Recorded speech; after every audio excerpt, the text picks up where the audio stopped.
नमस्कार. आपण पाहत आहे रत्नापूर न्यूज. रत्नापूर न्यूजमध्ये आपले स्वागत आहे. सोयाबीन पीक सलाईनवर. यंदा फार वर्षानंतर कीर्तिका बरसल्या. कीर्तिका नक्षत्रात यंदा भरपूर पाऊस पडला असल्याने नदी नाले तुडुंब भरून वाहू लागले होते. कीर्तिका नक्षत्रात भरपूर पाऊस पडला असल्याने या पडलेल्या पावसामुळे शेतकऱ्यांनी सोयाबीन पेरले. पण मृग नक्षत्रात पाऊसच पडला नसल्याने आज जवळपास पेरणी करून 2 महिने झाले असल्याने सोयाबीन पीक दुबार पेरण्याची वेळ येते की काय अशी चिंता व्यक्त केली.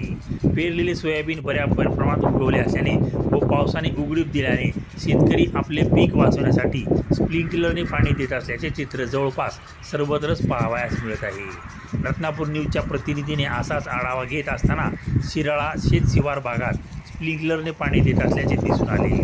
कीर्तिका नक्षत्रात पडलेल्या पावसामुळे ऊस तारले, मात्र सोयाबीन पीक धोक्यात आल्याचे शिराळा येथील शेतकऱ्यांनी बोलून दाखवले. 2-4 दिवसात पाऊस नाही पडल्यास उगवलेले सोयाबीन आजचे जाईल की काय अशी चिंता व्यक्त केली.